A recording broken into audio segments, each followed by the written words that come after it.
Welcome back to another episode of Creedal Catholic. I'm very excited today to be joined by Dr. Larry Chapp as we discuss some very weighty things in the church brought to mind by a very recent report on the Cardinal McCarrick scandal. So we're going to dive into all that. But Dr. Chapp, before we do that, welcome to Creedal Catholic. Hey, thank you very much, Evan. Thanks for having me. Absolutely. No, I'm very excited to have you. I read a recent article of yours that I simply found to be the most incisive analysis of where we find ourselves in the church today. To my listeners, if you want to check this out, I've linked it in the show notes. It is from Dr. Chapp's personal blog, gaudium-et-spes22.com. And the blog post is from November 11th, 2020. And it is titled The McCarrick Report and the De Facto Atheism of the Church. So we'll get to all that and to why I think it is the most incisive analysis of our current moment that I think I've read to date. But before that, let me just read your bio here for my listeners, Dr. Chapp, and then we'll Sure, be off to the races. Dr. Chapp, Dr. Larry Chapp, is a retired professor of theology and the co-owner and manager of the Dorothy Day Catholic Worker Farm near Harveys Lake, Pennsylvania. Dr. Chapp received his doctorate in Catholic systematic theology at Fordham University in 1994, with a specialization in the theology of Hans Urs von Balthasar. Dr. Chapp taught for 20 years at DeSales University near Allentown, Pennsylvania. He is married to Carmina Magnuson Chapp, who also has a doctorate in theology and who runs the online theology program for St. Joseph's College in Maine. So, Dr. Chapp, it says you're living in Harveys Lake, Pennsylvania right now. The most important question, and this is a pass-fail, there is a correct answer. Since you're a Pennsylvanian, Eagles or Steelers? Well, I hate to disappoint you. Actually, I am originally from Nebraska, so okay. It's go big. It's go big red, even though they're really horrible right now. Yeah, that's But fair. actually, my wife is a Jersey girl, so we're kind of Giants fans. Hate to say it. Oh boy, well that's definitely the wrong answer then. Okay, I failed. Yeah, I'm an Eagles fan. I actually was born outside of Philadelphia and have a lot of family roots in the area. I'm no longer there. I'm now in Colorado, but I watch the Eagles most days. Sometimes it's too frustrating to watch them, especially this season. But anyway, welcome to the show. I'd love to ask you a little bit before we dive into our topic for today. I'd love to ask you about the Catholic Worker Movement and your involvement in that, and especially what is the Dorothy Day Catholic Worker Farm in which you find yourself today and which you run with your wife. Well, let's start, with the simplest thing. I retired from DeSales in 2013, so we're going on almost 8 years now here. And Harveys Lake is a little bit northwest of Wilkes-Barre, Pennsylvania, so it's northeast Pennsylvania. And very close to Scranton, I might add, for listeners who are fans of the television show The Office. Oh, absolutely. In fact, I am actually calling you from Scranton right now. I'm staying in a little place near it. We actually attend an Anglican Ordinariate church up here in Scranton. If your listeners know what an Anglican Ordinariate church, it's a Catholic church, but of the Anglican rite. Now, let's just pause there because I didn't realize that. I'm a former Anglican, so I know all about the Ordinariate. Would love to attend an Ordinariate church if I found one close to me, but there is none. So why do you find yourself at an Ordinariate church? Well, it kind of goes with the whole Catholic worker thing. So it sort of dovetails together. As your listeners might know, Dorothy Day was actually pretty high church when it came to liturgy. And one of the things that I have, I'm basically a child of the Second Vatican Council. I'm 62 years old, but I don't remember the old Latin Mass. I know the Novus Ordo. I know that basic Mass that came after Vatican II. And I have never been completely satisfied. I'm not one of these wackos. It's just a valid liturgy, and it can be done beautifully. But it was never something that moved my needle very much, other than the fact that Jesus is there. And so we realized there was an Ordinariate parish near us, and we were in search of good liturgy, and quite frankly, we were a little turned off by the traditional Latin Mass parish that was near us, mainly because, I don't know how blunt I can be, we got kind of tired of the Catholic Amish that were there. Yeah, I mean, I think we can be very blunt. That's fine. Okay, yeah. It just seemed like a lot of the young people that were there was more of an ideology than real worship. And it was part of this whole package that I just really don't want to go into. And so we discovered this Ordinariate parish in Scranton. Father Eric Bergman runs it. Fantastic parish. They actually are unusual as Ordinariate parishes go. They actually have their own church. They're not simply sharing a Novus Ordo church. They have their own church. And it's beautiful choir, beautiful. We went once and we fell in love with the liturgy and with the community. And we have been going here now for 4 years, ever since. It's just for your viewers that can make it to an ordinary liturgy, I would highly recommend it. Yeah, I would echo your recommendation there, Dr. Chapp. I've been to one service of the Ordinariate in my life, and it was really wonderful. I mean, especially coming from an Anglican background, many of the prayers were familiar. It incorporates much of the Book of Common Prayer, traditional Anglican liturgy, into the Latin rite, and it does so in a way that I think really sort of obviously respects the traditions of the Anglican liturgy, but obviously has the sacramental realities of the Catholic Church, and so it's a wonderful thing. It is wonderful, and it certainly has Anglophone tonalities to it. But one of the things that, as a theologian now, one of the things that attracted me to it as well is that, in my mind, the Anglican Ordinariate liturgy comes the closest to what I think the Council Fathers at the Second Vatican Council actually intended for the reform of the liturgy to look like. In other words, that it was going to look very similar to the old liturgy, but with allowances made for prayers in the vernacular, prayers out loud, a little more dialogue with the congregation, and so on. But worship ad orientem, communion kneeling at a rail, on the tongue, and so on, with a lot of chant and that kind of thing. So to me, it was the best of both worlds. It was both preserving a very ancient liturgy, but also has what I would call upgrades that I think the council wanted. Well, there's so much there that we could unpack, and I'd love to maybe have you on another episode where we can do that. Talk about that. Yeah, well, we're not really supposed to be talking about that. Well, but you've piqued my curiosity. I mean, this is something that I also love to talk about, and I've spent a good deal of time thinking about, right? The fact that you describe yourself as a child of the Second Vatican Council, and I've met other people who call themselves children of the Second Vatican Council, and they don't mean what I think you meant by it, right? What you meant was you grew up in a church that was shaped by the Second Vatican Council. What other people think is that they have sort of adopted for themselves the mantle of whatever they define as the sort of spirit of the Second Vatican Council. And so it becomes their mission to sort of modernize and relativize the church and perhaps syncretize the church, et cetera. That's obviously not what you mean, but I really appreciate your point about what the Council Fathers intended for the liturgical reform to be. And I think that point is very frequently lost. I mean, I think that the liturgical reforms that were embraced quickly got out of hand because they were interpreted rather than in accordance with the spirit of the council, really with the spirit of the age, and that is modernism. Oh, absolutely. And the thing is, I mean, I was just reading Joseph Ratzinger today before he was Pope Benedict on the council and its aftermath. And it's just really interesting to go back and read him. It was that, what was it called? The Ratzinger Report came out in the 80s. And he made that classic distinction, which I still hold by, that the documents of the council are the spirit of the council. And that what you had was a beautiful council that got co-opted and derailed by the cultural storm that came after. And a lot of nonsense and stupidity. So when I call myself a child of the Second Vatican Council, as a theologian, I mean that I have studied the documents and I love them. But as a human being, I mean that the post-conciliar silly season was inflicted upon me as a child. And I remained a Catholic despite the clown masses and the pottery barn chalices and all that nonsense that we had to put up with. Yeah, that's exactly right. And your reference to a silly season, I think, comes from George Weigel, right? Isn't that his term for? Oh, yeah. That's Weigel's favorite phrase. The silly season.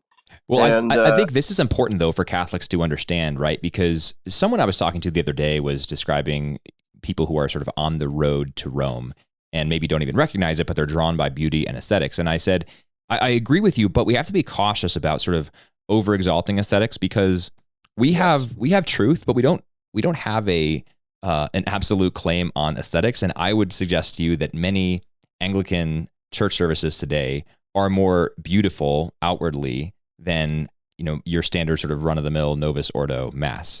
And that doesn't say anything about the truth of what is said in either. But I think we have to be careful about that. Yeah, exactly. What's the old joke about Episcopalian salvation by taste alone? That sounds about right. Yeah.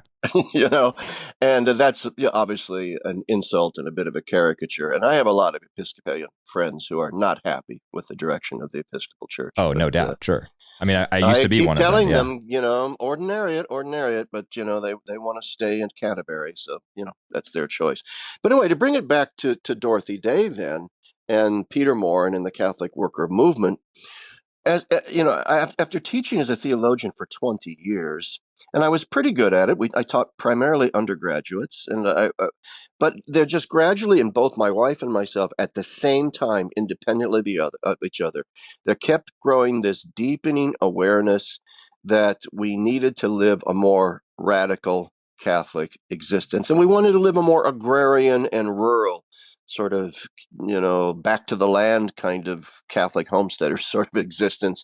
And that really fit in beautifully with the Catholic Worker Movement. And we knew a lot of Catholic workers too. The co-owner of our farm, Father John Gribowich, in Brooklyn, knows a lot of the Catholic workers there and so forth. And it just sort of all dawned on us at the same time. Now's the time. Now's the time to leave. I need to walk the walk and not just talk the talk. I mean, let's face, I was living a very comfortable professor's life. I had a nice house in the burbs on a little piece of land out in the woods, and going on trips to Rome and Oxford and stuff like that, and having a cushy schedule. And after, going out to eat a lot and living the high life and just realizing, no, I can't go into a classroom and teach the radicality of the gospel while I'm living like a bourgeois suburbanite who's got everything in life handed to him. Yeah. And so we just made that decision to do that. But also then, as a theologian, what really strikes me about Dorothy Day and Peter Moran, everybody knows Dorothy, nobody knows Peter Moran, the poor guy. But what strikes me is how, man, this is my hobby horse, how deeply and profoundly Catholic Dorothy Day and Peter Moran were, how orthodox they were. By today's standards, they are conservative in terms of their obedience to the magisterium. But they took that orthodoxy and they radicalized it. So in other words, they're like radically orthodox. They take the faith to its roots and live it out radically. And I think that this is kind of what is needed. Going back to Ratzinger, I was reading the Ratzinger Report today, and he said, we don't need new structures, we need saints. What every council needs to produce is holiness in its wake. Trent did it, and now we need Vatican II to do it. Yeah, that's such a powerful call to holiness. And it's hard to look at the post-Vatican II landscape and see that happening. It's hard to see saints rising up after the Second Vatican Council. Now, we can talk about this later too. I mean, I think there are reasons for optimism within the church today. I think there are many people, especially young people. I'm encouraged by a younger generation of Catholics that are rising up and really zealous about the faith, et cetera. But it's hard to look at the post-Vatican II landscape and see that happening. And in fact, we see in many respects the opposite coming to light. We just had the release of the McCarrick Report, which is about 400 pages, detailing how this Cardinal Theodore McCarrick of Washington, D.C., was able to rise to power despite the fact that he was a serial sexual abuser and harasser of seminarians, of boys, of young men, etc. And this report has been over 2 years in the making after these allegations finally became public. But these allegations weren't new at the time that he fell. Everyone knew about it. And you were in seminary at Mount St. Mary's in Emmitsburg, Maryland in the early 1980s. And by your telling, it was an open secret. So can you talk to me a little bit more about kind of what you saw from the church's sort of clerical sexual culture when you were there? Let me back up too. I mean, I was also in minor seminary. I went to an undergraduate seminary as well in northern Kentucky that no longer exists, and it was very conservative. So I was actually in the seminary for about 6 or 7 years, right, almost up to the point of ordination when I decided to leave. So I understood seminary culture, late 70s into the mid 80s. And the backstory to the whole McCarrick thing is that it was a total open secret that the seminaries were riddled with a homosexual subculture. And it was extremely extremely difficult to be a sort of normal, sexually adjusted, heterosexual male and to really get along in that environment. It could be really quite disgusting, being constantly propositioned, pinched, these sorts of things, and that nothing would be done about it. And that this is the thing. Nobody was ever held accountable. This is the great mystery of iniquity here. This deep post-Vatican II subculture of homosexuality began to arise in the church, and everybody just treated it like it was something normal. Oh, yeah, we're celibate, so we're going to attract a lot of gay types, so you just have to live with that, roll with the punches, and go with it. I wasn't okay with that, and it's one of the reasons why I eventually left, because I began to realize all the grooming that was going on, and even among many of the heterosexual guys, sexual infidelities and so on, having affairs with parishioners. I don't want to, I don't want to be overly dramatic or exaggerate the problem, because there are really so many good priests out there, and I feel sorry for them. And many of them are my former seminary classmates who are now priests, and I really feel deeply for them. But the facts are the facts. Post-Vatican II church got really lax spiritually, and when you get spiritually lax, the sexual faculty is one of the first things that gets corrupted. And if it isn't the sexual faculty, it's other sins of the flesh, booze, restaurants, why so many priests are overweight and, drink too much, or trips and these sorts of things. But the sexual domain is one of those. So that was the first thing. But then I was friends, my roommate was a seminarian for the Diocese of Metuchen, where McCarrick was bishop. And I remember distinctly 1982 sitting in my room with him one night, and we were just studying. And he said something about how he had been invited to McCarrick's beach house at the Jersey Shore for the upcoming weekend, but he was nervous because he turned the bishop down. Wow. And I said, why would you be nervous? What's the big deal? And so then he spilled the beans that he had gone there once before, and that McCarrick was very gropey. He always got drunk. He would grope people. He would always groom a particular seminarian who he would then sleep with. Everybody sort of seemed to insinuate that McCarrick didn't do anything overtly sexual when he was in bed with a seminarian, but that he would like to be in bed with a seminarian, half naked and so on. And so it was just this open secret that you had to do this with Uncle Ted, or you would not be a seminarian for very long for Metuchen. And this is one of the reasons why McCarrick got away with it, because he had power. And that's what makes it a particularly heinous form of sexual abuse, especially in the priesthood. He blackmailed people, essentially, and so they weren't willing to go on the record. They were not willing to go on the record. Furthermore, there are a couple of people that I know who were in the seminary who were propositioned by McCarrick, pinched by him, groped by him, and so on, who were not willing to go on the record because they were embarrassed. I mean, as you might, for example, let me put it this way. If I had gone naively to McCarrick's beach house and he had pinched me on the rear end or groped me inappropriately, I would have punched him in the face. And I would have told him to go to hell and leave me alone. And I would have immediately written a letter to somebody or complained to my rector, something I wouldn't have stood for. Now, it might have gotten me kicked out of the seminary or whatever, but I didn't care.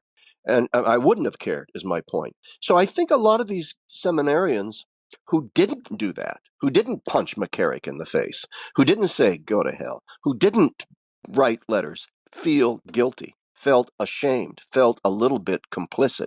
Because after all, these are men who are not minors. They were grown men. Grown men in an abusive situation where McCarrick abused his power, but nevertheless, grown men who should have gone on the record. So I have a certain, let's put it this way, animosity towards those seminarians, because we now know the sad record of McCarrick's rise through the episcopacy, and it could have all crashed and burned in the early 80s if my fellow seminarians had had the nerve and the courage to come forward, but they didn't. So it was this open secret that nobody could corroborate. It's like when I went on the O'Reilly Factor with Bill O'Reilly, because I was on his show quite a bit talking about the sex abuse stuff. And As I said in my blog, after one episode there, I was at Fox Studio and I got up to leave, and he said to me that they were investigating a leading American cardinal for sexual abuse with adults and seminarians. And I said to him, I said, "You mean McCarrick?" And he just, like I said, leaned back in his chair, got a big grin on his face, said, "Have a nice, safe trip home, Dr. Chapp." But then nothing ever came of it. So I'm assuming that they had heard at Fox News all the same rumors, that people had whispered things and sent them little notes over the transom, but nobody was willing to go on the record until very, very recently. And then it all came unraveled. And now everybody's wondering, well, how could this have been? Because of the culture of silence. That's why. Yeah, and I think that's one place in which the report really, really seriously falls short. I mean, this McCarrick Report, again, in 400 pages or so on the rise of Theodore McCarrick. But it's a whitewash. It is, and it's primarily a report that describes the how, but not the why. In other words, you talk about this a little bit in your. I talk about the why. Yeah. Yes. Yeah. So you talk about the why, and you describe how the report is basically inadequate because it talks about the how. It says, at this point, this person wrote a letter to this person, and this person overlooked it, et cetera. But it's just describing in sort of mechanistic terms how it happened. But as I call it, very forensic. It's a very forensic and a clinical almost. Precisely. And to be clear, there's a time and a place for that. And I think we need to understand the how. But the even deeper question, which the report does not attempt to answer, is the why. And that's where I think your analysis really hits the mark, because it tries to answer the why on a very deep level. And that why is de facto atheism. And if it is the de facto atheism. And if it's okay, I'd like to read it's kind of a long excerpt, but it captures, I think, the gist of your argument in a very good way. I always like hearing myself quoted. So here we go. I'm going to read a rather long excerpt from Dr. Chapp's blog article, and then Dr. Chapp, I got some questions for you based on this. Sure. So let me go ahead and start here a few paragraphs in. Because if we know one thing for certain after the revelations of massive priestly sexual abuse and its cover-up, it is that this is not a problem peculiar to either liberals or conservatives, and it cuts across the ideological spectrum like a hot, searing scalpel that lacerates to the bone. Nor is it reducible to the inaction of a single pope or popes who failed to, quote, govern the church with due diligence. Nor is this an issue that is largely a matter of, quote, bad policies that can be fixed with, quote, charters and absurd, quote, Virtus training programs for laypeople, who, for crying out loud, are not the core of the problem. In fact, the presence of Virtus training programs is actually a symptom of the problem, insofar as it represents nothing more than a nod to the lawyers and insurance companies. It is also a cynical exercise in deflection. Cynical because they don't really think it will work, nor do I think that they care if it does or does not, and deflection because it is merely an attempt to foster the illusion that something is being done. My claim is actually more shocking. Some would even say dark. My claim is that the concrete actions taken with regard to McCarrick in particular, and the entire sexual abuse issue in general, tell us that many, parentheses most, of our priests and bishops are de facto atheists. They may overtly give public statements of faith, perform the sacraments, kneel dutifully before the Blessed Sacrament, bless boats and homes and pets, all the while being men without chests, as C.S. Lewis puts it. I would further add the following. Most laypeople in the American church today are also de facto atheists, who therefore swim in the same cultural soup of cultivated spiritual mediocrity. Isn't all of this rather judgmental, you might ask? Well, perhaps. But in reality, I think it closer to the truth to say that this claim of mine represents not a judgmental finger-wagging at those others whose faith does not rise to the purity of my own, but rather represents an extrapolation from my own de facto atheism. I sense it in others connaturally, since I have already experienced it in my own attenuated modern soul. Ours is not an age of faith. Our cultural horizon rarely stretches further than the local vape shop and focuses our attention almost exclusively on the pursuit of worldly ends. And many of those worldly ends are perfectly fine, but our cultural tendency is to stop there. Like the old Irishman I once met at a pub in Galway who marked his whiskey bottle with his ring in order to remind himself, as he put it, to drink thus far and no further. And just as with his pursuit of sobriety, our stopping short at perfectly legitimate worldly ends without ever pressing further into the deep waters of supernatural faith is our Lockean hangover, wherein we deem such deeper pursuits to be fraught with the dangers of an inebriated fanaticism that is best nipped in the bud. Nor am I talking here about something akin to Newman's distinction between notional and real assent, because my claim is that even our notional assent is deeply lacking even notional levels of conviction, and is riddled with the kinds of doubts that paralyze any growth in the spiritual life, and which lead, as Augusto Del Noce points out, to the accommodating compromises we have all made with our bourgeois culture of well-being. And as Del Noce further notes, at the core of our culture today, a culture that affects and afflicts believers as well in almost equal measure to the non-believers, is a nihilistic soul, the likes of which the world has never seen before. We live in an era of metaphysical negation, which is marked by a degraded, reductionistic naturalism that considers all previous ages to our own to have been mere infantile and adolescent stages of intellectual growth, but which we have now surpassed as we have moved into the adulthood of science and secular atheism. And I'll stop the excerpt there. Again, it was a pretty long excerpt, but I just love all of that you packed in there, Dr. Chapp. So thanks for writing this, first of all. And there's a lot to unpack in here, but let's first talk about the de facto atheism point. So can you say more about what you mean by de facto atheism? Well, it's a kind of practical atheism, and there's a sense in which I've gotten over the past 50, 60 years of my life, that this is something that afflicts all of us. We're all children of our age. We're all children of our culture, and we cannot ever completely overcome our culture and our cultural conditioning. And so I think that the key phrase in that entire excerpt you read there is that very short thing that says, ours is not an age of faith. Yes. We do not live in an age of, we live in an age of atheism, an age where God doesn't matter at best. And at worst, God is a dangerous concept that needs to be antiseptically removed from the public square. And to say, as I say in other parts of the post, that this doesn't affect those of us in the church is simply wrong. I mean, it's nonsense. It makes no sociological or psychological sense. And so we have to be, therefore, very self-aware. This is what Vatican II says about reading the signs of the times. And the signs of the times is we live in an age of unbelief. And so we need to be very aware of this in ourselves and double down on our spiritual lives, double down on our ascetical lives. It's one of the reasons why I decided to do the Catholic Worker Farm. It's because I sensed all of this percolating in myself and knew that there is no stasis, there is no standing still. You're either trending upward towards the amor dei, or you're trending downwards towards the libido dominandi, towards staring at your gut or your veins or your crotch. I mean, that is the spiritual life, up or down. And there's no stasis, and that's one of the reasons why we went to the Catholic Worker Farm. But as I read it, most clerics in the Catholic Church, including bishops, live in that stasis. They live in that culture of bourgeois comfort. One of the most non-ascetical lives I've ever lived was when I was a seminarian. Wow. Asceticism is about the furthest thing from their minds. And not that asceticism is the be-all and end-all of every spiritual life, but I think you get my point. There's no deep prayer life in most of these men. There's no deep piety in most of these men. There is no deep asceticism in most of these men.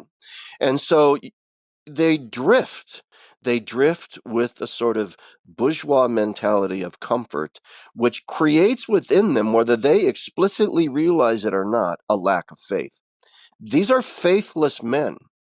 They are unbelievers, because if you really push them to the wall and get them to be honest somehow, I would think that most of them would have to admit, yeah, I really am not certain I believe any of this stuff.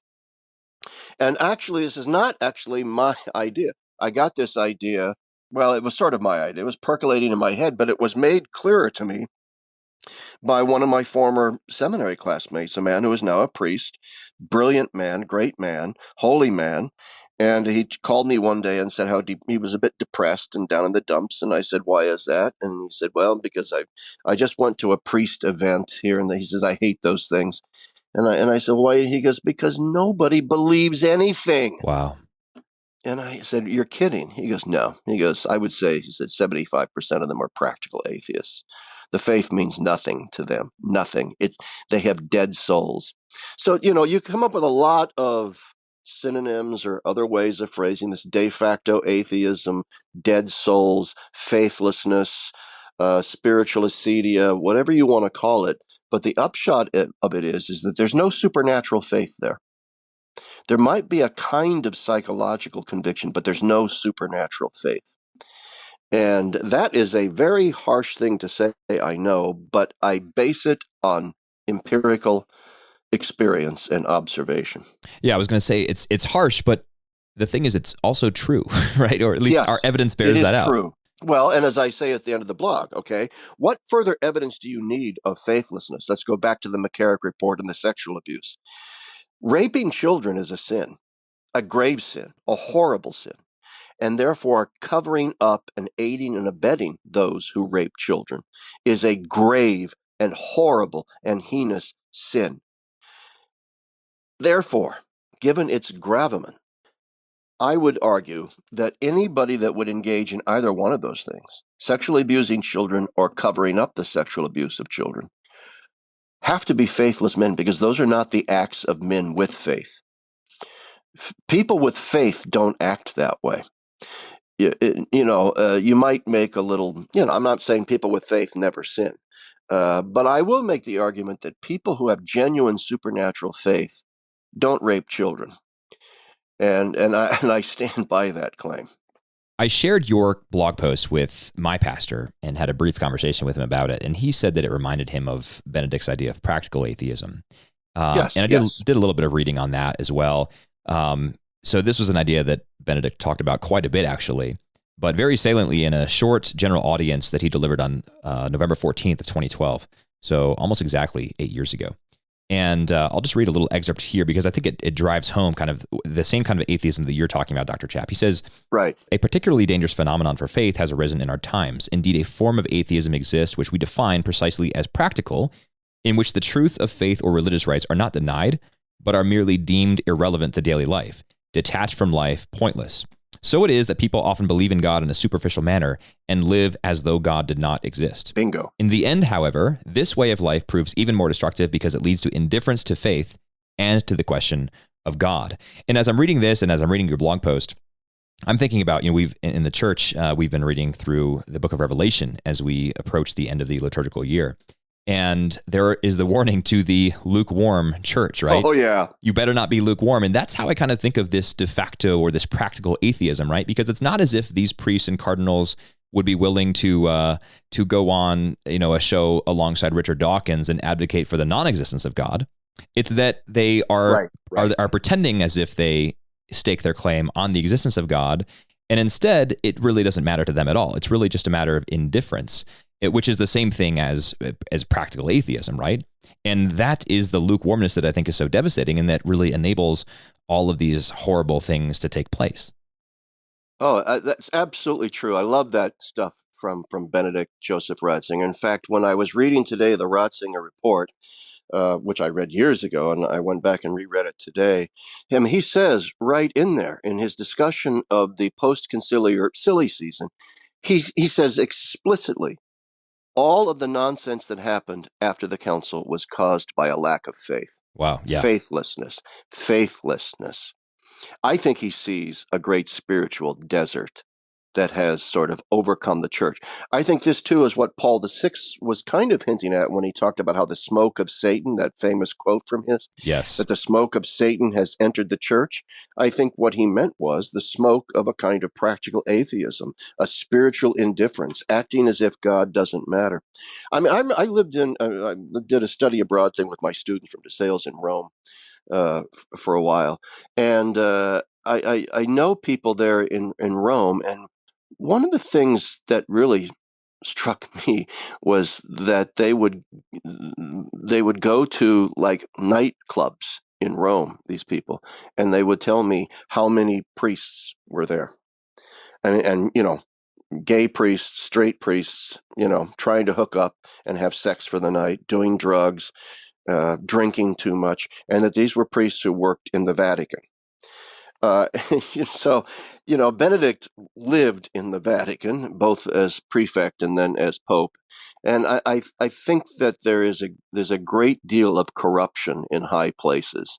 And that accounts for McCarrick's rise as well. And it really can't be ignored that they look out for their own. Yeah, absolutely. Another thing that I find troubling about all of these sexual abuse scandals, Sally and I, my wife, just watched Spotlight, the movie about the Boston. Oh my goodness, yes. I mean, just really, really harrowing stuff. And the filmmakers really kind of enjoyed watching that movie because it's pleasurable when you get to point out the hypocrisy of people of professed faith, right? Yeah. But at the same time, and you point this out in the article as well, this is sort of these events and these repeated over and over and over again incidents become a sort of Rorschach test, right? Just like They those psychological tests where you look at that and whether or not you see a butterfly or a skull is supposed to say something about your psyche, right? So it's kind of like that because, it's either, oh, this has been enabled by, Pope John Paul II, who really shouldn't be a saint, yada, yada. Or it's, yes, this of course confirms the Lavender Mafia, which is all just a massive problem. And that's really what's going on here, right? So it's a Rorschach test in that way. But as you point out, this cuts across ideological lines and is the only thing, the only thing that it can account for that is if we are dealing with a complete abject crisis of faith. Absolutely. And it really angers me too. I have to admit, on both sides of that equation. First off, as I say in the blog, John Paul II in many ways dropped the ball here. Yes, he was deceived by McCarrick. McCarrick was a great liar and manipulator, as was Maciel and so on. Yes, so I'm not saying that John Paul didn't care about sexual abuse, and he was getting elderly and sick and so on.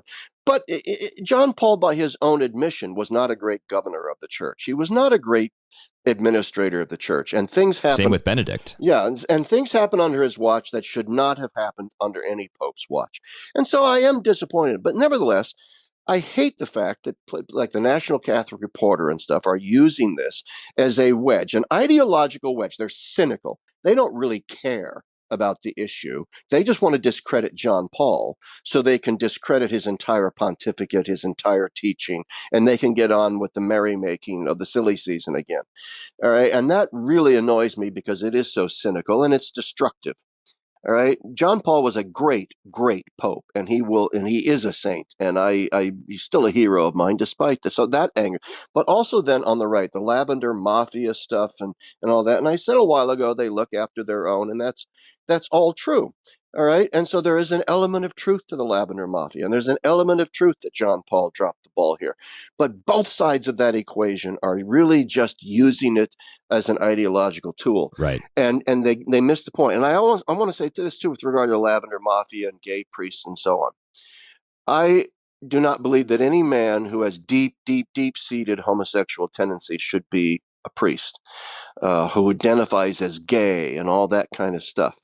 Nevertheless, I have known many, many priests who were afflicted with same-sex attraction, but who nevertheless dealt with it beautifully and have become wonderful priests, excellent priests.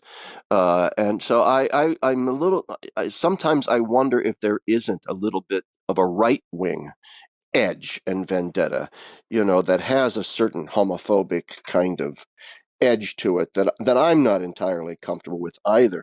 So in other words, it gets tied up in the culture wars, and this is a great, great mistake. And that's why I think we have to go back to the source of what is the issue here, and the issue is a practical atheism. Yeah, so now that we've identified the issue, I mean, what do you think is the way out of that? We've talked about some of the causes of that. I think this practical atheism rises from a modern mindset in which we view everything, like you say in your piece, everything that came before us was just kind of the infantile and adolescent stages of human development. But now we're enlightened creatures and we recognize capital S science as our only God, et cetera, right? And so we've totally transcended the need for a deity in our lives, et cetera, et cetera. And so that's kind of the cause of it. We've talked about the fruits. The fruits are that the church is run in many cases by bishops and priests who are serial sexual abusers, and that damages all of the victims, most especially, but also the entire church by extension. So that's the fruits of that faithlessness. And I mean, there are other fruits as well, right? That's just maybe one of the most serious and obvious fruits. But what's the remedy? I mean, how do we get out of this?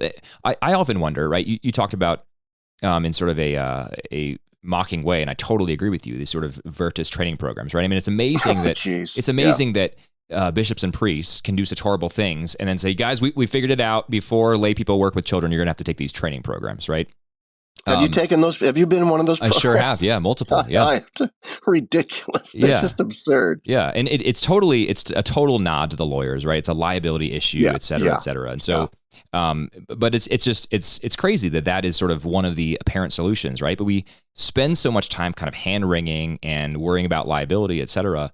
And I think the answer for how to return to faith is to cultivate faith, right? But what if the answer is just as simple as pray more every day, go to mass, receive the sacraments, etc. That is our only Yeah. return to faith. That is the ultimate answer right there. And it might seem trite and cliche, but Benedict nailed it before, and John Paul said the same thing. Holiness is the only true reform. And, we might be Athanasius contra mundum. We might be the only last man standing or last woman standing, or Elijah, I alone remain. But we have to be just deeply, deeply faithful. But then that's the root. That's the ultimate answer. But then that answer leads to a multifocal missional approach. By missional, I mean each one of us has a different mission in life given by God. And I mean, you're doing something with your podcast. I'm doing something with my blog. We can all do little tiny things like that. And the Catholic world, as you well know, is actually, believe it or not, a small world. And, little things like my blog or your podcast, they go viral amongst a certain group of Catholics. And we need that to support each other. I'm assuming you're familiar with Rod Dreher's book, The Benedict Option. Absolutely, yeah. It's looking at on my bookshelf right now. Yeah, well, and I know Rod and so on, and I have certain issues with Rod Dreher, but I think essentially he's correct that in order to survive the coming tsunami in our culture and in our church, we simply have to develop strong communities, whether it's a community within a bigger community or something along those lines. We have to have a strong self-identity. It begins with faith and prayer, a healthy asceticism that isn't crazy, but also good liturgy, which is one of the reasons why we're here at this Ordinariate parish, because we have found a beautiful liturgy and a vibrant faith community of intentional believers that support each other. In fact, my wife teaches, they have a homeschooling co-op at this Anglican Ordinariate parish, and my wife teaches in it, and it's just magnificent to see the faith being transmitted to these kids in this co-op. That's what we have to do in little tiny pockets here and there, and the church, and plus trust in the Holy Spirit, the church will survive. Yeah, absolutely. I mean, I've talked with friends before. I tend to be a rather anxious person in general, and I've always been kind of a long-term thinker, and it's sometimes hard to not get anxious about the future of the church, right? But then you remember the gates of hell will not prevail against it. And I always appreciate that image from Scripture, because it's hell that has gates, right? It's not heaven that has gates, which means it's the church that is the church militant. The church is advancing upon hell. And I am so glad you said that. Father Bergman here at the Ordinariate Parish once gave, that had never crossed my mind. And he gave a sermon one day. You former Anglicans have got it going here. Because he said, it's gates, the hell that has the gates. And we're supposed to be storming the gates of hell. Exactly. And we're not. And that's the problem. We need to be storming the gates of hell. I mean, not crazy, but, and that's absolutely got to get done in a more militant way. But I really think I have to just good liturgy, I think, too, is just so darned important. And I think Benedict felt the same way. So not to pick on Rod Dreher too much. I mean, I appreciate what you said. I appreciate a lot of Rod's work. I mean, one issue that I have with Rod is that he left the Catholic Church in large part due to the abuse scandals. And that, I think, cannot be the answer for Catholics. Again, not to pick on Rod specifically here, but it can be tempting. It can be hard to be in the church and see this going on. And I think, you mentioned the sort of Amish trad community at one Latin Mass parish near you. And I think that in itself is really a kind of return to faith, but I think sometimes it can tend towards the fanaticism that I've seen on sort of, certain parts of Catholic Twitter, that women have to wear the veil to Mass, et cetera, and you have to go to a Latin Mass. It's insular, and it's more of an art than a science to pull off having strong communities with a powerful Catholic identity that's internally cohesive and all on the same page, and at the same time not be insular. Yeah, so that's exactly where I'm going with this, Dr. Chapp, because I mean, as a final question, my question to you is, we've talked about some of these things that the church can do practically, but what does that look like for my listeners, right? I mean, I think I'm like many of my listeners. I have a young family, right? My oldest daughter is 6 years old. They're growing up. So my wife and I are thinking about what is the next 15 to 25 years look like for our family? How can we raise them in the church well? And I think a lot of people are asking those types of questions. I personally am optimistic about the future of the church globally, because I think I have to be, but specifically in America as well, because I see a lot of young people who are asking those questions correctly. But we have to walk this line between walking away, like someone who just gets frustrated at the abuse crisis and decides this is not the true church, and someone who just kind of doubles down and says, you know what, the true church only existed prior to Vatican II, essentially, right? And you become almost like a crypto sedevacantist, right? That's not the answer either. So how do we walk that line practically? Well, I think that the first off, it's a line that a lot of us will not cross because we work in the world, and the world just keeps us sort of centered and sane, because we have to go out and deal with people who don't think like us sort of on a daily basis. And we have to be kind to them, and all those sorts of things. So, it's I don't think it's all that hard to avoid being all that insular. The worst thing when sometimes too, when I say insular, is that a community can become very inbred spiritually, which leads to what I consider one of the greatest sins of these little strong communities: gossip, backstabbing, rumor mongering, these sorts of things. That bothers me a great deal in some of these communities. But I really think that the bottom line, in order to avoid insularity, is you have to have a prayer life that keeps you focused outside of yourself on the other. Because if you actually care about other people and are concerned about other people, you're not going to become insular, because you're going to find yourself going out to those in need. And that's a huge thing, because one of the symptoms of an insular spirituality is an exaggerated introspection, an exaggerated interiority, an exaggerated fixation on the self, so that you actually are working against the spiritual growth that needs to happen. Well, and might I suggest to my listeners, maybe Advent is a great time to try to adopt one or two of those things. Take on a new discipline for your prayer life, or find a way to go out into the world and serve your neighbor. I mean, this is to go back to St. John Paul II, who we talked about on this podcast already. That's what he meant when he declared the new evangelization and called us to cast out into the deep. It's why my podcast catchphrase is "podcast into the deep," because the idea is to go out there. We have to be missional. We have to think about how we're going to advance the gospel. We are the church that is advancing upon the gates of hell. Well, I would recommend highly, because just personally, it's very useful to me, Lectio Divina. I love simply opening the Gospels in particular and praying the Scriptures. It refamiliarizes you with the Gospels, but it's also a perfect way to develop a prayer life that does what I just said about going out of yourself. Not constantly looking internally. It's a very Ignatian and Jesuit sort of thing to do as well, to meditate on the Gospels and to read the Gospels and think deeply upon them. But then the next thing too is I think it's very, very, very important for people to try and find parishes within comfortable driving distance of where they live, where they feel like there's a faith life. Because you do need other people in this endeavor. You can't do this by yourself.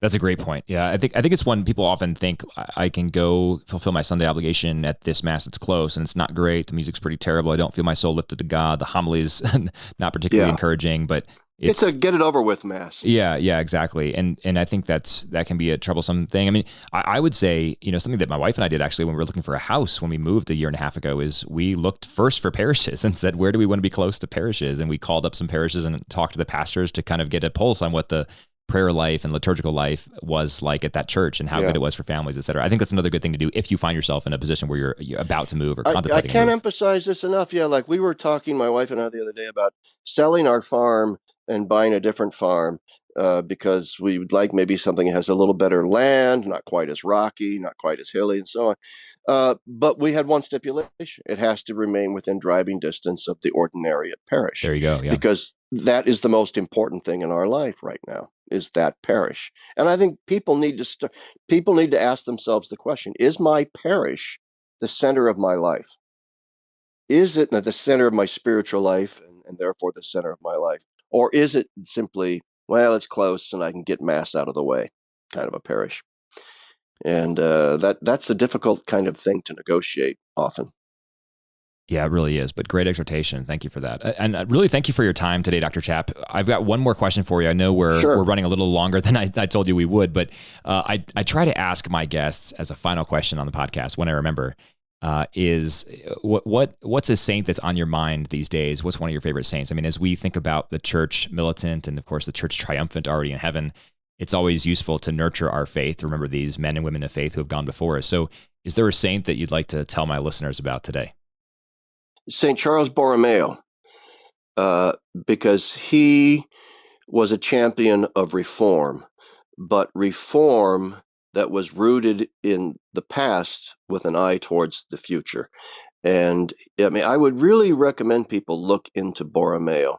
He is an astounding man, in many ways, a modern man, in both mystic, but also a very practical guy. And just right now, when we're trying to negotiate, how do you institute the reforms of the Second Vatican Council without going crazy right-wing, left-wing, but have it be a true reform? I can think of no better guide than St. Charles Borromeo. Great exhortation. Thank you for that. Yeah, that's a great call out, especially for these times, these saints who lived through periods where they really needed to reform the church. Great saints for us to look at as role models. Well, thank you, Dr. Chapp. Really appreciate the time today. Thank you for your work in the church. Thank you for your work on your farm in Pennsylvania.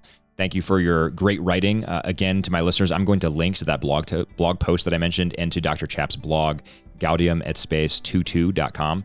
So you can read more for yourself there if you'd like. I'll also commend to my listeners about an hour-long podcast called, or I don't know what the title of the actual episode was, but it's from the Catholic News Agency's Editor's Desk podcast. So the editor-in-chief, J.D. Flynn, and his D.C. bureau chief, Ed Condon. Oh, yeah.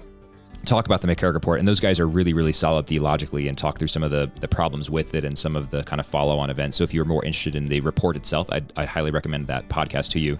If you'd like to get in touch with Dr. Chapp, please send me a note, Zach, Z-A-C, at creedalcatholic.com. I'd be happy to put you in touch with Dr. Chapp, and you can feel free to ask him questions or pick his brain on things. And Dr. Chapp, I'd love to have you on another episode. Open invitation to come back. Anytime. Maybe talk about some Second Vatican Council things. So I think there's a lot to unpack there. Maybe, in relation to the sort of divergent strands that it's created in American Catholicism and how my next blog post is on the hermeneutic of continuity, so that'd be perfect. Okay, well, let's do that. Yeah, I'd love to have you back on. So thank you so much for your time. Have a blessed Advent, and I'll talk to you again soon. You too, Zach. Thank you. And to my listeners, God bless you.